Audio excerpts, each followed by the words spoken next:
ಓಂ ಶ್ರೀ ಗಣೇಶಾಯ ನಮಃ. ಓಂ ಶ್ರೀ ಗುರುಭ್ಯೋ ನಮಃ. ಓಂ ಶ್ರೀ ಸರಸ್ವತಿ ನಮಃ. ಮಾತೃದೇವೋಭವ. ತತ್ವಮಸಿ ಚಾನಲ್ ಪ್ರೇಕ್ಷಕರಿಗೆ ನಿಮ್ಮ ವೆಂಕಟರಾಘವನ್ ಮಾಡ್ತಕ್ಕಂಥ ನಮಸ್ಕಾರಗಳು. ಪ್ರೇಕ್ಷಕರೇ, ಇದು ಉಡುಪಿ ನ್ಯೂಮರಾಲಜಿ ಆ್ಯಂಡ್ ಅಸ್ಟ್ರಾಲಜಿ ಕಾರ್ಯಕ್ರಮ. ನಿಮ್ಮೆಲ್ಲರ ಸಹಕಾರದಿಂದ ನಾವು ಪ್ರತಿ ತಿಂಗಳು ಯಶಸ್ವಿಯಾಗಿ ಈ ಕಾರ್ಯಕ್ರಮವನ್ನು ನಡೆಸ್ಕೊಂಡು ಬರ್ತಾ ಇದ್ದೀವಿ. ಈಗ ಜನವರಿಯಿಂದ ನಾವು ಜೂನ್ವರೆಗೆ ಫಲಾಫಲಗಳು ಯಾವ ಥರ ಇದೆ ಅಂತಕ್ಕಂಥ ಒಂದು ಎಪಿಸೋಡ್ಸನ್ನು ನೀವು ನೋಡಿದ್ರಿ. ಈಗ ಮಾಡ್ತಾ ಇರ್ತಕ್ಕಂಥ ಎಪಿಸೋಡು ಜುಲೈಯಲ್ಲಿ 2025 ಜುಲೈಯಲ್ಲಿ ಗ್ರಹಗಳ ಫಲಾಫಲ ಯಾವ ಥರ ಇದೆ, ಗೋಚಾರ ಫಲ ಯಾವ ಥರ ಇದೆ.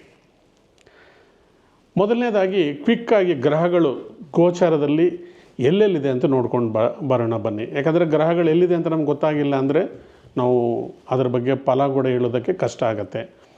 ಮೊದಲನೇದಾಗಿ ಸೂರ್ಯ ಭಗವಾನರು 16ನೇ ತಾರೀಕು ಕರ್ಕಾಟಕ ರಾಶಿಯಲ್ಲಿ ಪ್ರಯಾಣ ಮಾಡ್ತಾ ಇದ್ದಾರೆ. ಕರ್ಕಾಟಕ ರಾಶಿಯಲ್ಲಿ ಆಲ್ರೆಡಿ ಬುಧರಿದ್ದಾರೆ. ಸೊ ಅದರಿಂದ ಕರ್ಕಾಟಕ ರಾಶಿಯಲ್ಲಿ ಬುಧ ರವಿ ಒಟ್ಟಿಗೆ ಇದ್ದಾರೆ. ನೆಕ್ಸ್ಟು ಕುಜ ಭಗವಾನರು ಆಲ್ರೆಡಿ ಸಿಂಹರಾಶಿಯಲ್ಲಿ ಜರ್ನಿ ಮಾಡ್ತಾ ಇದ್ದಾರೆ. ಕೇತು ಒಟ್ಟಿಗೆ ಒಂದು ಸರ್ಪಗ್ರಹದ ಜೊತೆ ಮತ್ತೊಂದು ಸರ್ಪಗ್ರಹ ಸೇರಿಕೊಂಡಿದೆ.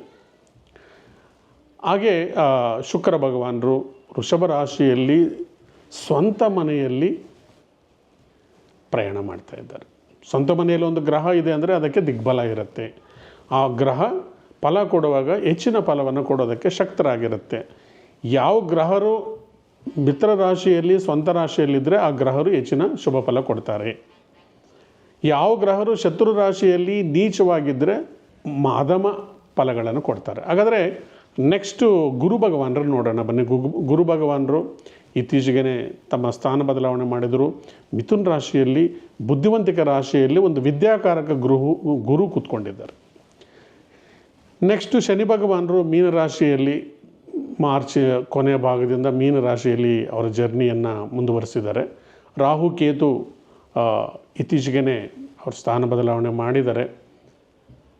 ಕುಂಭರಾಶಿಯಲ್ಲಿ ರಾಹು ಇದ್ದರೆ ಸಿಂಹರಾಶಿಯಲ್ಲಿ ಕೇತು ಭಗವಾನರಿದ್ದಾರೆ.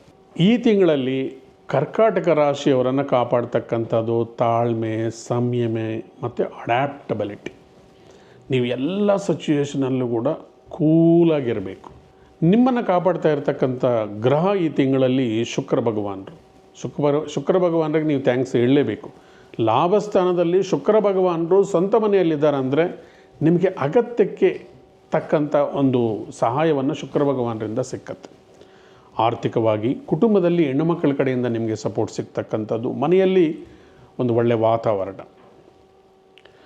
12ನೇ ಮನೆಯಲ್ಲಿ ರವಿ ಮತ್ತು ಬುಧ ಇದ್ದಾರೆ. ನೀವೇನಾದರೂ ಅಚಾತುರ್ಯವಾಗಿ ಮಾತಾಡೋಕ್ಕೆ ಹೋಗಿದರೆ ಸ್ವಲ್ಪ ಅವಮಾನಕ್ಕೆ ಕೂಡ ಈಡಾಗ್ತಕ್ಕಂಥದ್ದು. ಬುಧ ವಾಕ್ಯಕ್ಕೆ ಸಂಬಂಧಿಸಿರ್ತಕ್ಕಂಥ ಅಧಿಪತಿ 12ನೇ ಮನೆಯಲ್ಲಿ ವ್ಯಯಸ್ಥಾನದಲ್ಲಿದ್ದಾನೆಂದರೆ ನಿಮ್ಮ ಮಾತಿಗೆ ಗೌರವ ಸಿಕ್ಕದಿರೋ ಒಂದು ಅವಮಾನದ ಪರಿಸ್ಥಿತಿಗಳನ್ನು ನೀವು ಫೇಸ್ ಮಾಡಬೇಕಾಗತ್ತೆ. ಸಾಧ್ಯವಿದ್ದಷ್ಟು ಮೌನವಾಗಿ ಇರಿ.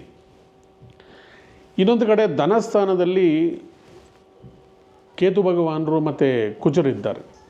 ಧನಸ್ಥಾನದಲ್ಲಿ 2 ಪಾಪಗ್ರಹಗಳಿದ್ದಾವಂದರೆ ನಿಮ್ಗೆ ಗೊತ್ತಿಲ್ಲದಂಗೆ ಸಾಕಷ್ಟು ಹಣ ನಿಮ್ಮ ಕೈಯಿಂದ ಜಾರು ಹೋಗ್ತಾ ಇರುತ್ತೆ.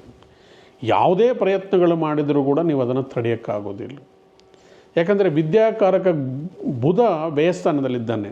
ಅದು ವಿದ್ಯೆಗೆ ಸಂಬಂಧಿಸಿದ್ದಾಗಿರ್ಬೋದು ಅಥವಾ ನಿಮ್ಮ ಮಕ್ಕಳ ವಿದ್ಯಾಭ್ಯಾಸಕ್ಕೆ ಸಂಬಂಧಿಸಿರ್ತಕ್ಕಂಥದ್ದಾಗಿರ್ಬೋದು. ಯಾವುದೋ ಒಂದು ರೀತಿಯಲ್ಲಿ ಹೆವಿ ಡೊನೇಷನ್ಸು, ಫೀಸ್ ಕಟ್ಟಬೇಕಾಗಿರ್ತಕ್ಕಂಥ ಹೊರೆ ನಿಮ್ಮ ಮೇಲೆ ಬೀಳುತ್ತೆ.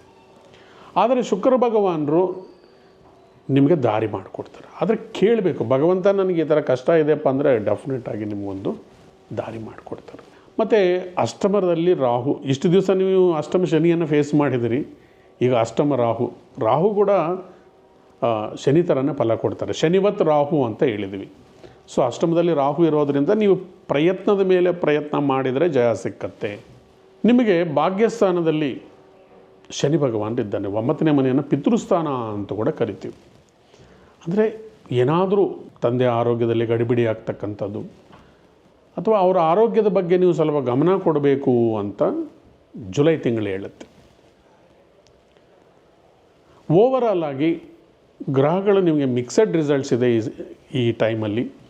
ಗುರು ಭಗವಾನರು ಕೂಡ ನಿಮಗೆ ಅನುಕೂಲವಾಗಿಲ್ಲ. ಇಷ್ಟು ದಿವಸ ಅನುಕೂಲವಾಗಿದ್ದು ಗುರು ಭಗವಾನರು ಈಗ ನಿಮಗೆ ವ್ಯಯಸ್ಥಾನಕ್ಕೆ ಬಂದಿದ್ದಾರೆ. ಗುರು ಕೂಡ ವಿದ್ಯೆಗೆ ಸಂಬಂಧಿಸಿರ್ತಕ್ಕಂಥ ಗ್ರಹ, ಆದ್ದರಿಂದ ವಿದ್ಯಾಭ್ಯಾಸದಲ್ಲಿ ಸ್ವಲ್ಪ ಹಿನ್ನಡೆ ಆಗ್ತಕ್ಕಂಥದ್ದು, ನೀವು ಒಳ್ಳೆ ಕಾಲೇಜಲ್ಲಿ ಸೀಟ್ ಸಿಗದೆ ಇರತಕ್ಕಂಥದ್ದು, ಹೆಚ್ಚು ಡೊನೇಷನ್ ಕೊಟ್ಟು ನೀವು ಸೀಟನ್ನು ಪಡ್ಕೊಳ್ಬೇಕಾಗಿರ್ತಕ್ಕಂಥದ್ದು, ಅಥವಾ ಇನ್ಫ್ಲೂಯೆನ್ಸ್ ಮಾಡಿ 12ನೇ ಮನೆಯಲ್ಲಿ ಸೂರ್ಯ ಭಗವಾನ್ ಇರೋದರಿಂದ ಯಾರನ್ನಾದರೂ ಇನ್ಫ್ಲೂಯೆನ್ಸ್ ಮಾಡಿ ನೀವು ದುಡ್ಡು ಕೊಟ್ಟು ಸೀಟ್ ತೊಗೊಳ್ತಕ್ಕಂಥದ್ದು, ಈ ರೀತಿ ಮಿಕ್ಸಡ್ ರಿಸಲ್ಟ್ಸ್ ಇದೆ. ಕರ್ಕಾಟಕ ರಾಶಿಯವರು ಯಾವುದೇ ಕಾರಣಕ್ಕೂ ಕೂಡ ಬ್ಲ್ಯಾಕ್ ಕಲರನ್ನು ಬಳಸಬಾರ್ದು. ಕರ್ಕಾಟಕ ರಾಶಿಯವರು ಸಾಧ್ಯವಿದ್ದಷ್ಟು violet colour, gold colour, silver colour ಈ ಥರ ಬಣ್ಣಗಳನ್ನು ನೀವು, ತಿಳಿ ಬಣ್ಣಗಳನ್ನು ನೀವು ಯೂಸ್ ಮಾಡಿ. ಸಾಧ್ಯವಿದ್ದಷ್ಟು ರೆಡ್ ಆ್ಯಂಡ್ ಬ್ಲ್ಯಾಕಿಂದ ಸ್ವಲ್ಪ ದೂರ ಇರಿ. ಹೆಚ್ಚಾಗಿ ವೆಂಕಟೇಶ್ವರ ಸುಪ್ರಭಾತವನ್ನು ಕೇಳೋದ್ರಿಂದ ಕೂಡ ನಿಮ್ಮ ಮನಸ್ಸು ಸಮಾಧಾನವಾಗಿದ್ದು ಪಾಸಿಟಿವ್ ವೈಬ್ಸ್ ಸ್ಟಾರ್ಟ್ ಆಗುತ್ತೆ. ಸ್ವಲ್ಪ ಮೆಡಿಟೇಷನ್ ಕೂಡ ಮಾಡಿಕೊಳ್ಳಿ ಈ ತಿಂಗಳಲ್ಲಿ, ಅಥವಾ ಎವ್ರಿ ಮಂತ್ ಮೆಡಿಟೇಷನ್ ಮಾಡೋದು ಒಳ್ಳೆಯದು. ಸ್ವಲ್ಪ ದೇವರ ನಾಮ, ದೇವರ ಜಪ, ಸ್ವಲ್ಪ ಆಧ್ಯಾತ್ಮಿಕವಾಗಿ ಸ್ವಲ್ಪ ನೀವು ಹೋಗೋದು ಒಳ್ಳೆಯದು. ಯಾಕಂದರೆ ಗುರು ಭಗವಾನರ ನಿಮಗೆ 12ನೇ ಮನೆಯಲ್ಲಿದ್ದಾರೆ ಅಂದರೆ ಡೆಫಿನೆಟಾಗಿ ನಿಮಗೆ ಏನೋ ತೀರ್ಥಕ್ಷೇತ್ರದ ದರ್ಶನ ಇದೆಲ್ಲ ಕೊಡ್ತಾರೆ. ನಿಮ್ಮ ರಾಶಿಯಲ್ಲಿರ್ತಕ್ಕಂಥ ಬುಧ ಕೂಡ ನಿಮ್ಗೆ ಹೊಸ ಐಡಿಯಾಸು, ಹೊಸ ಕೆಲಸಗಳನ್ನು ಮಾಡೋದಕ್ಕೆ ನಿಮ್ಗೆ ಪ್ರೇರೇಪಣೆ ಮಾಡ್ತಾರೆ. ಸರಿ, ಕಾರ್ಯಕ್ರಮ ಮುಕ್ತಾಯ ಮಾಡೋಕ್ಕೆ ಮೊದಲು ನಾನು ಒಂದು ಚಿಕ್ಕ ಉಪಾಯವನ್ನು ಹೇಳಿ ನಿಮಗೆ ಕಾರ್ಯಕ್ರಮವನ್ನು ಮುಕ್ತಾಯ ಮಾಡ್ತೀನಿ. ಮುಖ್ಯವಾಗಿ ಈ ತಿಂಗಳಲ್ಲಿ ಬರ್ತಕ್ಕಂಥ ಗಣೇಶ ಸಂಕಷ್ಟರ ಚತುರ್ಥಿ 14ನೇ ತಾರೀಕಿದೆ. ಅವತ್ತು ಗಣೇಶ ಸಂಕಷ್ಟ ಚತುರ್ಥಿಯನ್ನು ನೀವು ಆಚರಣೆ ಮಾಡಿ. ಸಾಕಷ್ಟು ಜನ ನಾವು ತೊಂದರೆಗಳಲ್ಲಿದ್ದೀವಿ, ಏನಾದರೂ ಒಂದು ಉಪಾಯ ಹೇಳಿ ನಮ್ಮ ಕಷ್ಟ ಪರಿಹಾರ ಆಗೋಕ್ಕೆ ಅಂತ ಕೇಳ್ತಾ ಇರ್ತಾರೆ. ನೀವು ಕೃತಿಕಾ ನಕ್ಷತ್ರ ಇರೋ ದಿನ ಒಂದು ಬಿಳಿ ಎಕ್ಕದ ಗಿಡದ ಬೇರನ್ನು ತೊಗೊಂಡು ಬಂದು ನಿಮ್ಮ ಕೈಯಲ್ಲಿ ಕಟ್ಕೊಂಡಿದ್ರೆ ನಿಮ್ಮ ಇಷ್ಟಾರ್ಥಗಳು ಬೇಗ ನೆರವೇರುತ್ತೆ. ಕೃತಿಕಾ ನಕ್ಷತ್ರ ಇರೋ ದಿವಸ ಬಿಳಿ ಎಕ್ಕದ ಗಿಡದ ಬೇರನ್ನು ತೊಗೊಂಡು ಬಂದು ನೀವು ಮುಂಗೈ ಕಟ್ಕೊಂಡಿದ್ರೆ ನಿಮಗೆ ಜಯ ಅನ್ನೋದು ಸಿಕ್ಕತ್ತೆ. ಹಾಗೆಯೇ ಸಾಕಷ್ಟು ಜನ ಹೇಳ್ತಾ ಇರ್ತಾರೆ, ನಮಗೆ ಮನೆಗೆ ದೃಷ್ಟಿದೋಷ ಇದೆ, ಮನೆಗೆ ಕೆಟ್ಟ ಶಕ್ತಿಗಳೆಲ್ಲ ಒಳಗಡೆ ಬರ್ತಾ ಇದೆ, ನಮಗೇನೋ ಆತಂಕ ಇದೆ, ಮಾಂತ್ರಿಕ ದೋಷ ಇದೆ ಅಂತ ಸಾಕಷ್ಟು ಜನ ಹೇಳ್ತಾ ಇರ್ತಾರೆ. ಇದಕ್ಕೊಂದು ಸಣ್ಣ ಪರಿಹಾರ ಹೇಳ್ತೀನಿ, ಮಾಡ್ಕೊಳ್ಳಿ. ಬಿಳಿ ಸಾಸುವೆಯನ್ನು ಕೈಯಲ್ಲಿ ಹಿಡ್ಕೊಂಡು ನರಸಿಂಹ ಮಂತ್ರವನ್ನು 11 ಬಾರಿ ಪಠಿಸಿ ನಿಮ್ಮ ಮನೆ 8 ದಿಕ್ಕುಗಳಲ್ಲಿ ಎಲ್ಲ ಕಡೆ ನೀವು ಆ ಬಿಳಿ ಸಾಸುವೆಯನ್ನು ಹಾಕಿದರೆ ನಿಮಗೆ ನರಸಿಂಹದೇವರ ಕೃಪೆಯಿಂದ ನಿಮ್ಮ ಮನೆಗೆ ಯಾವುದೂ ದುಷ್ಟಶಕ್ತಿಗಳು ಒಳಗಡೆ ಪ್ರವೇಶ ಆಗದಿರ ನಿಮ್ಮನ್ನು ಕಾಪಾಡುತ್ತೆ ಅಂತ ಹೇಳ್ತಾ ಈ ಕಾರ್ಯಕ್ರಮವನ್ನು ನಾನು ಇಲ್ಲಿಗೆ ಮುಕ್ತಾಯ ಮಾಡ್ತಾಯಿದ್ದೀನಿ. ಧನ್ಯವಾದಗಳು. ನಿರಂತರವಾಗಿ ವೀಕ್ಷಿಸಿ Tatvamasi channel. Thank you very much.